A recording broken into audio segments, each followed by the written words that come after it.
a WikiVidi documentaries production. Don't forget to like and subscribe. Enjoy. Michelle Williams, actress. Michelle Ingrid Williams is an American actress. She is particularly known for her work in small-scale independent productions with dark or tragic themes. The recipient of several accolades, including a Golden Globe Award. Williams has been nominated for 4 Academy Awards and 1 Tony Award. Born to the politician and trader Larry R. Williams, she was raised in Kalispell, Montana, and San Diego, California. She began her career at a young age with television guest appearances and made her feature film debut in the family film Lassie. At 15 she gained emancipation from her parents,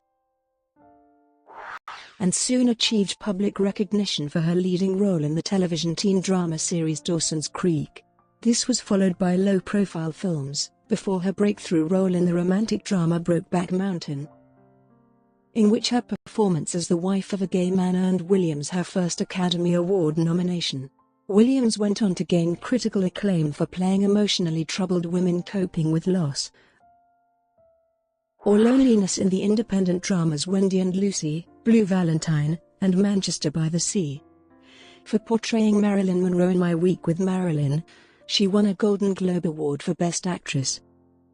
Williams' highest-grossing releases came with the thriller Shutter Island, the fantasy film Oz the Great and Powerful, and the musical The Greatest Showman, on Broadway. Williams has starred in revivals of the musical Cabaret in 2014 and the drama Blackbird in 2016. For playing a sexually abused woman in Blackbird, she received a nomination for the Tony Award for Best Actress in a Play.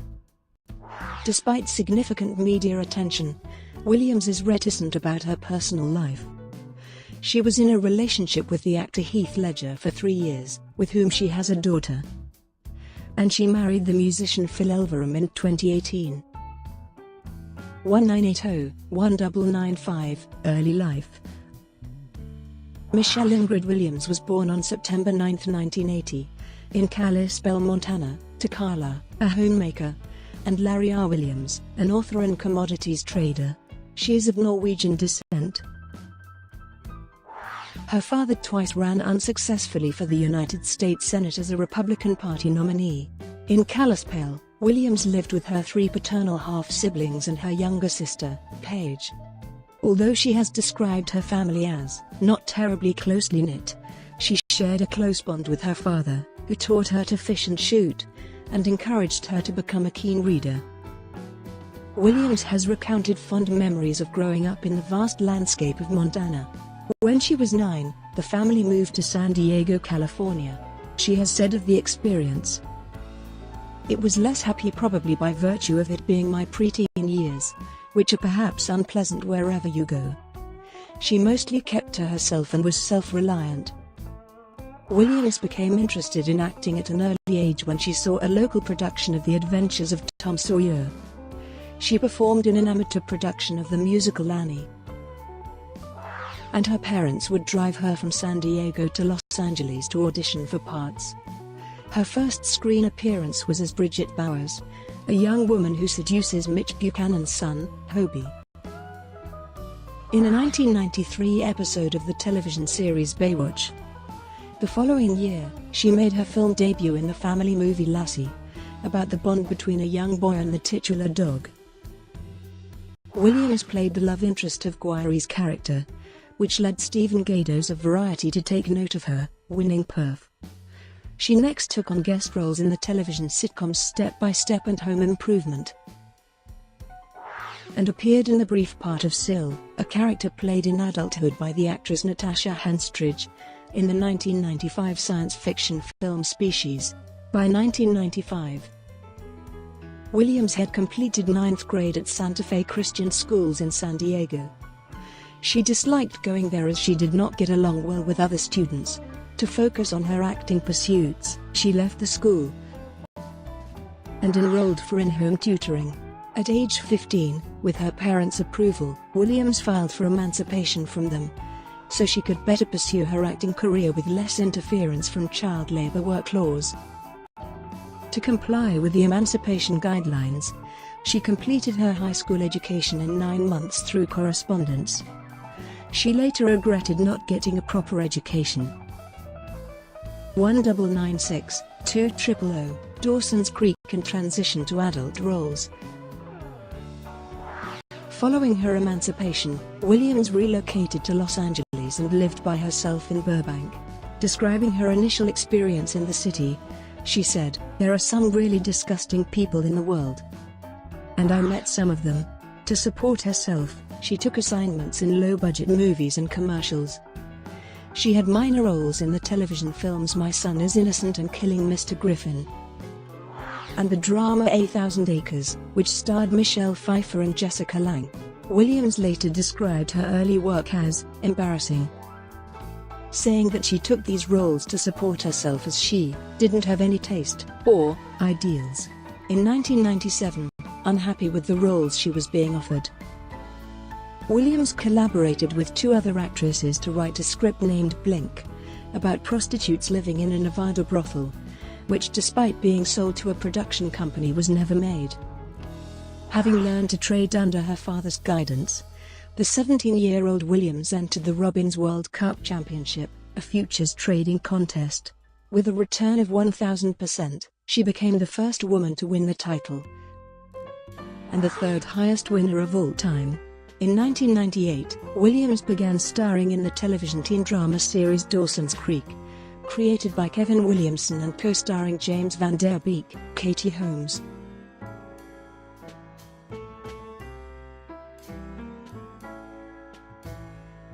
and Joshua Jackson. The series aired for 6 seasons from January 1998 to May 2003 and featured Williams as Jen Lindley, a precocious and promiscuous New York-based teenager who relocates to the fictional town of Cape Side. The series was filmed in the small town of Wilmington, North Carolina, where Williams relocated for the next 6 years. In a review of the first season for the New York Times, Karen James called it a soap opera that was redeemed by intelligence and sharp writing, but thought that Williams was too earnest to suit this otherwise shrewdly tongue-in-cheek cast. Ray Richmond of Variety labeled it an addictive drama with considerable heart, and considered all 4 leads appealing. The series was a ratings success and raised Williams' profile. Her first film release since the start of Dawson's Creek was Halloween H20. 20 years later, a slasher film starring Jamie Lee Curtis, the 7th installment in the Halloween film series.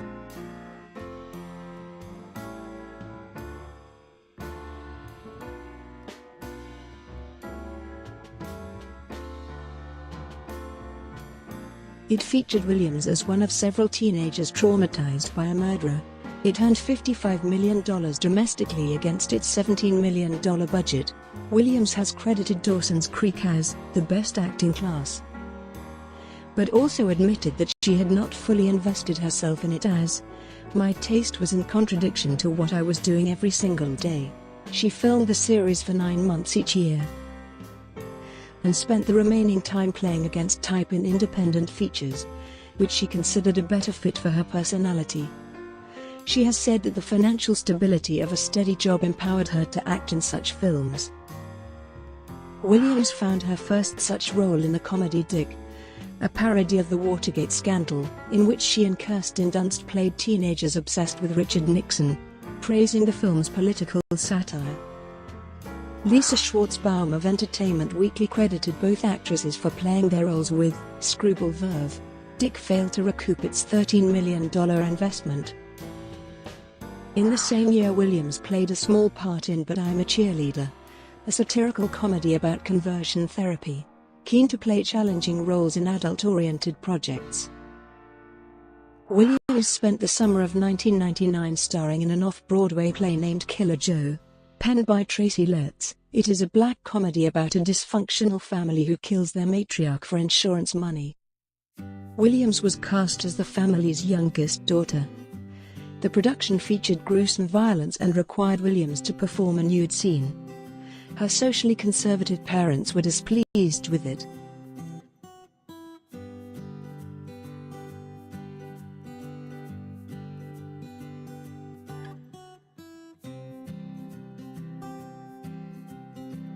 but Williams said that she found it cathartic and freeing. Her next role was in the HBO television film If These Walls Could Talk Too, a drama about 3 lesbian couples in different time periods. Williams agreed to the part after ensuring that a sex scene between Chloe Sevigny and her was pertinent to the story and was not meant to titillate. In a mixed review of the film, Kotaku criticized Williams for overplaying her character's eagerness. When asked about playing a series of sexual roles, Williams said, "I don't think of any of them as sexy, hot girls. They were just defined at an early age by the fact that others saw them that way." She subsequently made an effort to play roles that were not sexualized.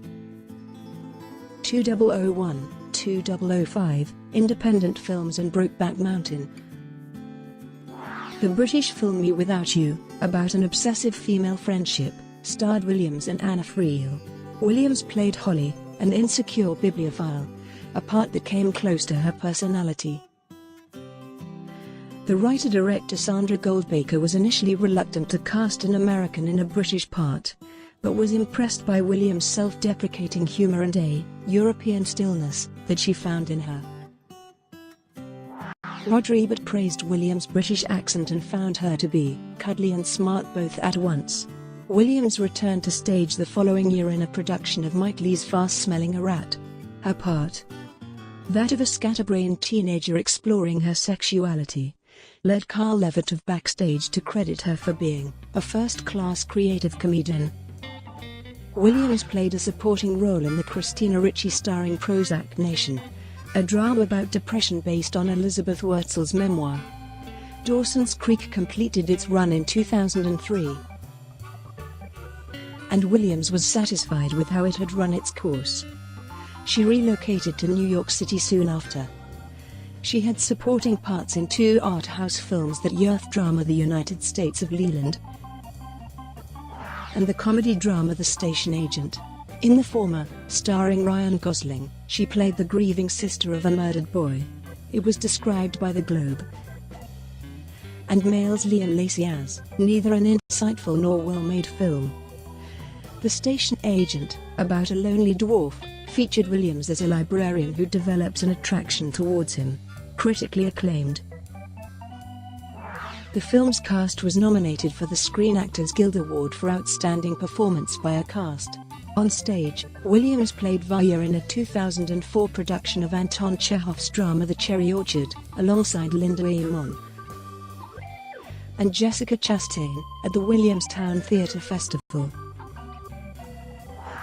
The theatre critic Ben Brantley wrote that she cannily plays her natural vibrancy against the anxiety that has worn the young Varya into a permanent high-strung sullenness. The German filmmaker Wim Wenders wrote the film Land of Plenty, which investigates anxiety and disillusionment in a post-9/11 America, with Williams in mind. Kevin Thomas of Los Angeles Times praised Wenders' thoughtful examination of the subject and took note of Williams' screen appeal. She received a nomination for the Independent Spirit Award for Best Female Lead for the film. The actress next appeared in Imaginary Heroes, a drama about a family coping with their son's suicide, and played an impressionable young woman fixated on mental health in the period film A Hole in One. Williams returned to the comedic genre with The Baxter, in which she played a geeky secretary. The film received negative reviews. Wesley Morris of the Boston Globe wrote, "Only when Williams is around does the movie seem human, true, and funny. Even in her slapstick, Therese Payne." As with her other films during this period, it only received a limited release and was not widely seen. Williams gained wider recognition later in 2005 when she appeared in Ang Lee's Brokeback Mountain, about the romance between 2 men, Ennis and Jack.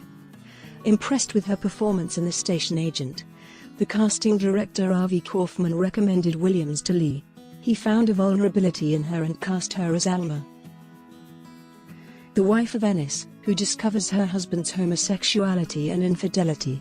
Williams was emotionally affected by the story, and in spite of her limited screen time, was drawn to playing a woman constricted by the social mores of the time.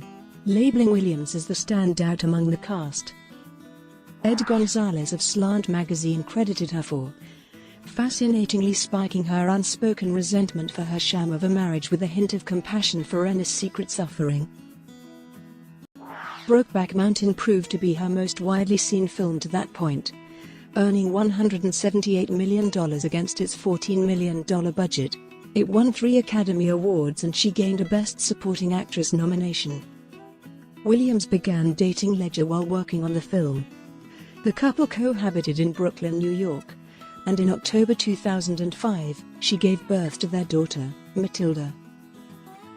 2006-2010, work with auteurs.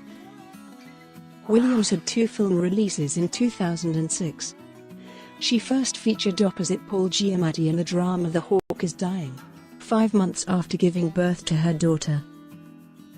She returned to work on Ethan Hawke's directorial venture The Hottest State, based on his own novel. Leslie Felper of Variety found her role to be too brief. Following the awards season success of Brokeback Mountain, Williams was unsure of what to do next.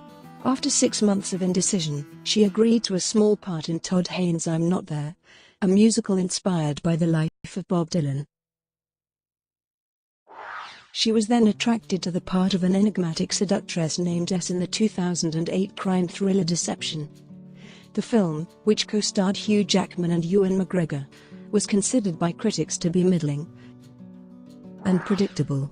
In her next release, Incendiary, based on Chris Cleave's novel of the same name, Williams re-teamed with McGregor to play a woman whose family is killed in a terrorist attack. In his review for The Independent, Robert Hanks called it sloppy and said that Williams deserved better. Williams' 2 other releases of 2008 were better received. The screenwriter Charlie Kaufman was impressed with her comic timing and thus cast her in his directorial debut Synecdoche, New York, an ensemble experimental drama headlined by Philip Seymour Hoffman. It was a box office bomb and polarized critics, although Roger Ebert named it the best film of the decade. 2 days after finishing work on Synecdoche, New York, Williams began filming Kelly Reichardt's Wendy and Lucy. Playing the part of a poor and lonesome young woman traveling with her dog and looking for employment. With a shoestring budget of $300,000, the film was shot on location in Portland, Oregon, with a largely volunteer crew. Williams had just separated from Ledger and was relieved for the anonymity the project provided. She was pleased with Reichardt's minimalistic approach and identified with her character's self-sufficiency and fortitude. Sam Adams of Los Angeles Times found Williams' performance to be remarkable not only for its depth, but for its stillness. And Mick LaSalle commended her for effectively conveying a lived-in sense of always having been close to the economic brink, while filming in Sweden for her next project, Mammoth. News broke that Ledger had died from an accidental intoxication from prescription drugs. Although Williams continued filming, she later said, "It was horrible. I don't remember most of it," in her first public statement. A week after Ledger's death, Williams expressed her heartbreak and described Ledger's spirit as surviving in their daughter. Later that month she attended his memorial and funeral services. Mammoth was directed by the Swedish director Lukas Moodysson and featured Williams and Gael Garcia Bernal as a couple dealing with issues stemming from globalization. Her role was that of an established surgeon, a part she deemed herself too young to logically play. In the same year she co-starred with Natalie Portman in a Roman Polanski-directed faux perfume commercial called Greed, for her next project. Martin Scorsese cast her opposite Leonardo DiCaprio in the psychological thriller Shutter Island. Based on Dennis Lehane's novel, it featured her as a depressed housewife who drowns her own children. The high-profile production marked a departure for her, and she found it difficult to adjust to the slower pace of filming. In preparation, she read case studies on infanticide. After finishing work on the film in 2008, Williams admitted that playing a series of troubled women coupled with her own personal difficulties had taken an emotional toll on her. She took a year off work to focus on her daughter. Shutter Island was released in 2010 and was a commercial success, grossing over $294 million worldwide. Williams first read the script of Derek Cianfrance's romantic drama Blue Valentine at age 21, when funding came through after years of delay. She was reluctant to accept the offer as filming in California would take her away from her daughter for too long. Keen to have her in the film, Cianfrance decided to film it near Brooklyn, where Williams lived. Co-starring Ryan Gosling, Blue Valentine is about the tribulations faced by a disillusioned married couple. Before production began, Cianfrance had Williams and Gosling lived together for a month on a stipend that matched their characters' income. This exercise led to conflicts between them, which proved conducive for filming their characters' deteriorating marriage. On set, she and Gosling practiced method acting by improvising several scenes. The film premiered at the 2010 Sundance Film Festival to critical acclaim. Scott found Williams to be heartbreakingly precise in every scene, and praised the couple for being exemplars of new method sincerity, able to be fully and achingly present every moment on screen together. Williams received Best Actress nominations at the Academy Award and the Golden Globe Award ceremonies. In her final film release of 2010, Williams reunited with Reichardt for the Western Meek's Cut-Off. Set in 1854, it is based on an ill-fated historical incident on the Oregon Trail, in which the frontier guide Stephen Meek led a wagon train through a desert. Williams starred as one of the passengers on the wagon, a feisty young mother who is suspicious of Meek. In preparation, she took lessons on firing a gun and learned to knit. Filming in extreme temperatures in the desert proved arduous for Williams, although she enjoyed the challenge. Writing for the Arizona Republic, Bill Goody Kuntz praised the subtlety in both the film and Williams' performance. Brought to you by WikiVidi Documentaries. Would you like to know more?